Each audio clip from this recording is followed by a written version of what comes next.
summary chart on accounting standard 11.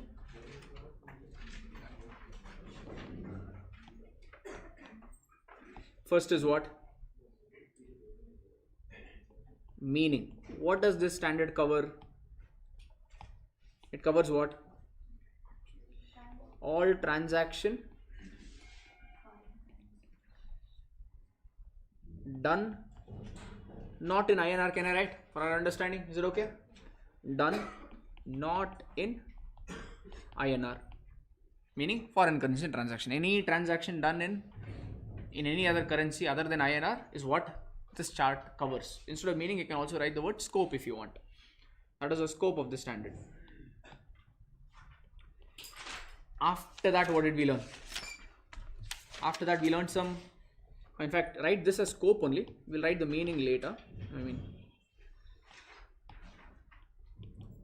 Scope. And then we saw some definitions, no? Definitions we saw. In definitions, what are the things we saw? First we saw what? First we saw? What is the definition we saw? Monetary, no? Monetary items means what? Monetary items is equal to fixed value. Can I write? This is a chart, so we're not using the exact words. Just for our understanding, we are making this. Hope it's okay. So monetary items means fixed value. So non-monetary, so monetary we'll call it as MI. So maybe if it comes in next, we'll write. You can use short forms.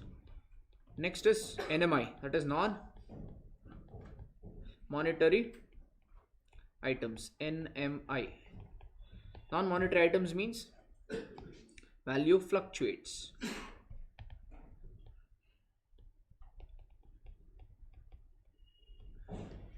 Yes. What is the next definition we saw?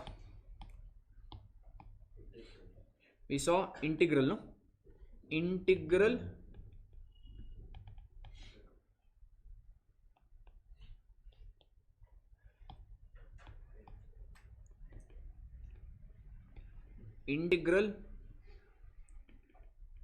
foreign operation.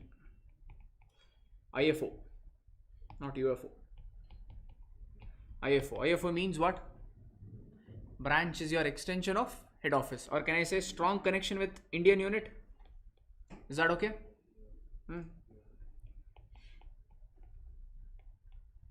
Strong connection with Indian unit. Non-integral foreign operation means no connection or very limited connection. So what, sir? Are you electrician? Limited, non-limited. What are you writing? Non-integral foreign operations. NIFO. Looks like I'm speaking Tamil, no? Okay, NIFO. So what is it? Limited transaction with India unit. That is your non-integral foreign operation wala? Yes, sir. What are the factors determining integral or non-integral? Factors determining integral or non-integral? Factors determining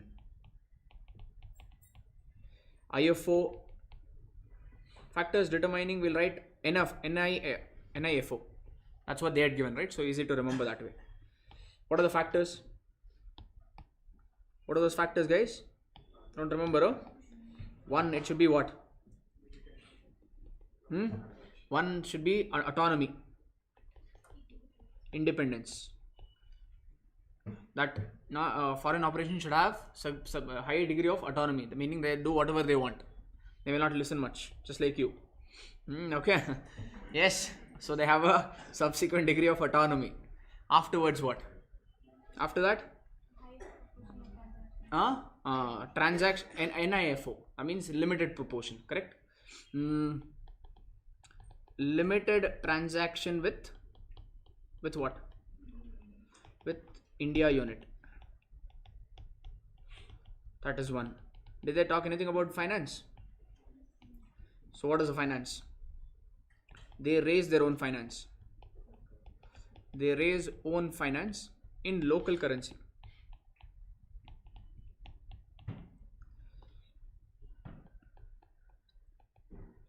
After that, was there any sales ka? High proportion of sales in local currency. High proportion of sales in, when I say local currency, what do I mean? So you can write not INR. High proportion of sales in local currency, not INR, in bracket for your reference. Anyway, all this is for your reference only anyway. Okay, so the cost, purchase cost, other expense will be what? Purchase and other expense, what? Paid mostly in local currency.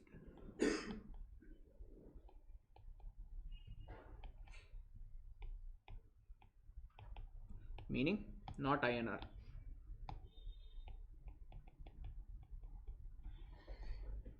So that is your factors to determine IFO and all.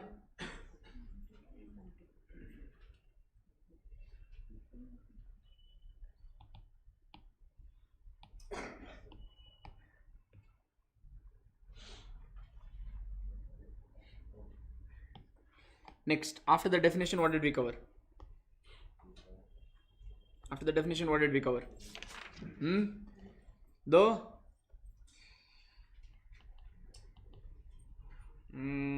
How can we present this transaction ka?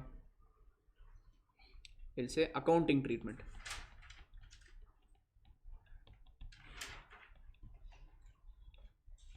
Accounting treatment. Initially, all the transactions are recorded at. So we'll write initially. Initial transaction at what rate? At transaction date spot rate, or transaction day spot rate, or just transaction rate was also okay. Transaction day ka spot rate, fair enough. And then settlement will happen at settlement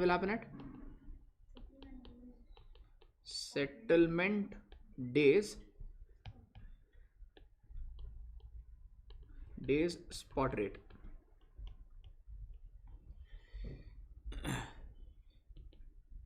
Disclosure in balance sheet, however, will happen at disclosure in balance sheet. That depends on what?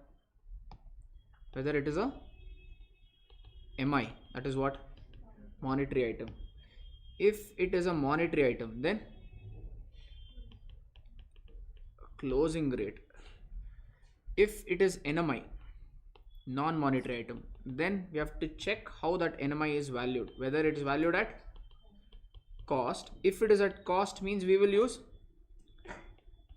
transaction date ka spot rate. Transaction day spot rate. If you don't want to use the word spot, it's fine, because spot does not feature in your study material as such. They just say transaction date rate. That will only come in your CA final. The word spot basically. So NMI can be either valued at cost, or it could be other value. If it is other value, means if it is valued at not at cost but other value, means what rate will you use? The day or transaction rate on the date of finding that other value.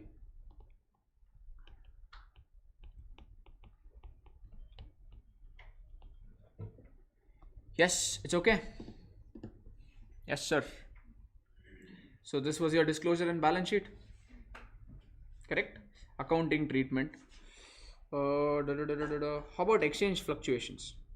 Yeah, you can bring that in.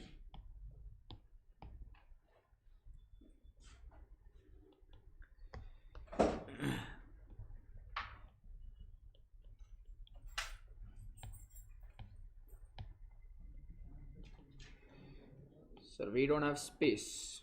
Figure it out.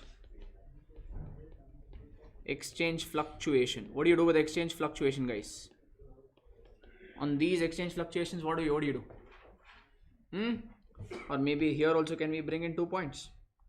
We'll make a chart, subchart. Exchange fluctuation. Actually, we can write it as one integral, non-integral, and foreign currency. We can make 3 subheadings here. First, on IFO transactions. IFO means integral foreign transaction, that you will convert their trial balance into local currency. Correct or no? That means there will be an exchange rate. Exchange rate on IFO transaction will be transferred to P&L account. But suppose it is not integrated foreign operation, but it is a NIFO, non-integrated foreign operation. Then exchange fluctuation will not be transferred to P&L. It will be accumulated in a reserve known as FCTR, foreign currency translation reserve. If you want, you can write in the chart foreign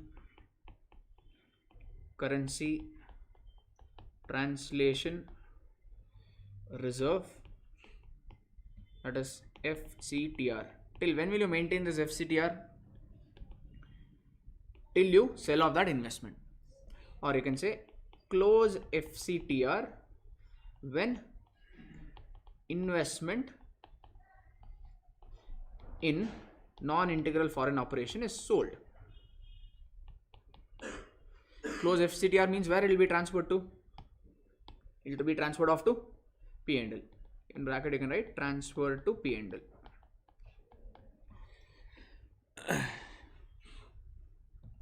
Becoming too much or okay? On the examination I think it will help. Correct? No? One page for whole chart. Then you can straight away look at the problem. So this was on that. How about other exchange fluctuation? If it's a normal, if it's neither IFO nor, or rather one more you can bring, you can do 4. Exchange fluctuation on long-term foreign currency loan did we do? Long-term foreign currency loan. If it is a long-term foreign currency loan, what do you do with exchange difference? In fact, 2 possible treatments. What is that? Check what is the purpose. If it is used for depreciable PP. Depreciable PP means what you can do? Either exchange fluctuation you can add / deduct from cost of PP. That is one option. If it is used for other purpose, means you can accumulate it in FCMITD, foreign currency monetary item translation difference, and any other exchange fluctuations. Any other exchange fluctuation transfer to P&L account.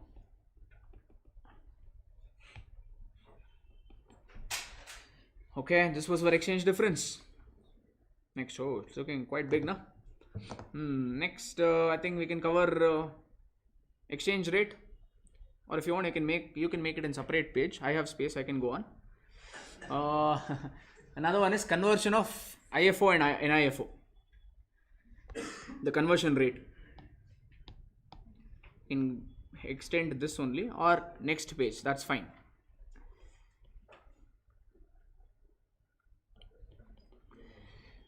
Conversion of foreign branch you can write. Conversion of foreign branch or foreign unit you can write.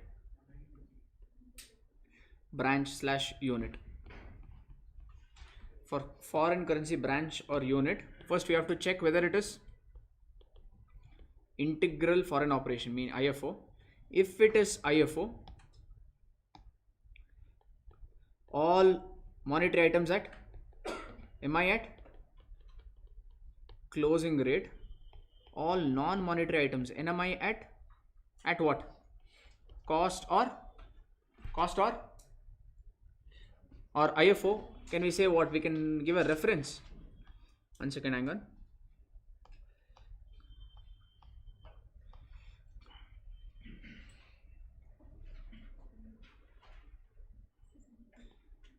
So just put an arrow on something, just write A for this one. Refer A, you write, that's all. Now anyway, since you have already written, here you can just write refer A for IFO. Same, what you did there. For NMI also, what either you can use cost or you can go for, if you're valuing it any other value, you'll have to do that. And how about income and expenditure? Income and expenditure will be done at average rate. You'll be doing this in branch accounting. I'm giving you now itself. Use average rate, meaning opening rate you take, closing rate you take, and find out the average.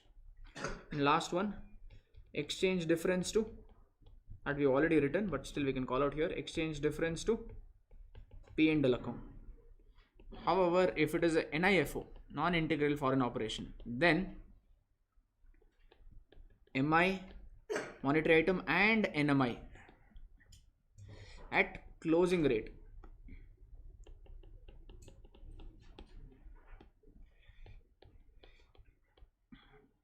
Income and expense is equal to date of transaction rate.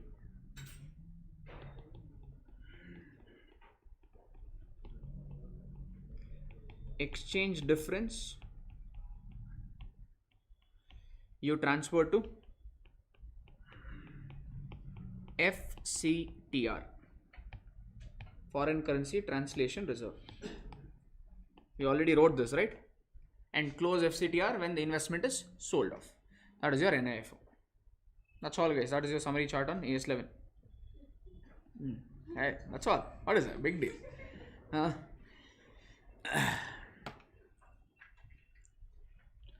So if you're done with copying, you can wind up for the day. Thank you. Morning, guys. I think we did summary chart of AS11 yesterday. In that, if you just check, I think maybe we can bring in one more component in the chart. You remember we enter into something known as forward rate? When we enter into a forward rate, what is the purpose of entering into such forward contracts? One, mostly it will be for covering, it's for the hedging purpose, meaning to cover your losses. Okay, if it is a hedging purpose, what do? Bank would charge the same amount as running in the market, or they will charge a premium. That premium, and that premium will be amortized over the forward contract period. Yes or no? Sometimes we also buy the forward contract and we sell it, meaning we are not a hedger, we are a speculator. In that case, what are the things of interest to us? The buying rate as well as the selling rate, and the difference will be your profit transferred to your P&L. Correct? That's what we discussed. Maybe that also we can bring it into the chart itself, is what I'm saying. Is that okay? If you have space, just bring in that also. Forward contract.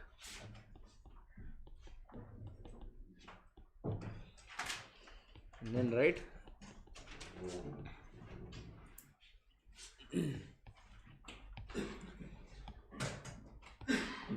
B. We'll use a connector. Here, wherever you have space, you can write B and then continue.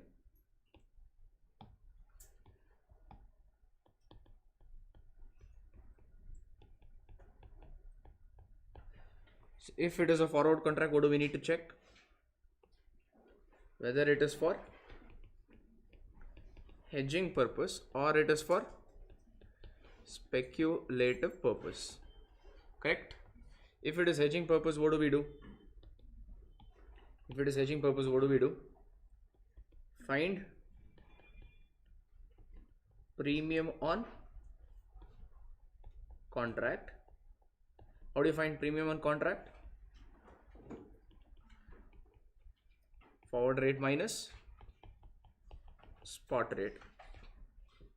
Yes? Yes, sir. Or it could also be spot rate minus forward rate, depending on what you are entering into. Whether it's a receipt ka forward contract or payment ka forward contract, depending on that, it will be forward rate minus spot rate or spot rate minus forward rate. You have seen both, yes? So I'm just given for one. Is that fine? Then what do you do with that after finding out the premium? Amortize premium over the contract period or forward contract period.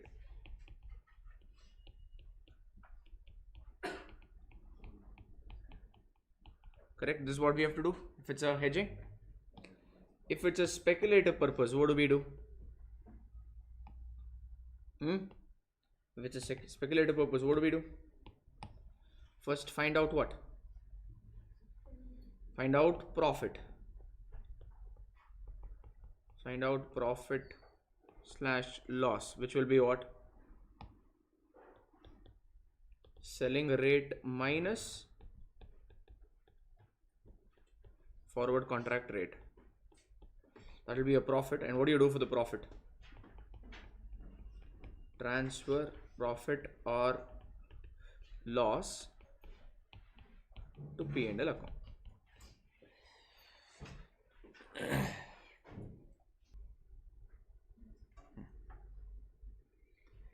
That's your AS11 का full chart then.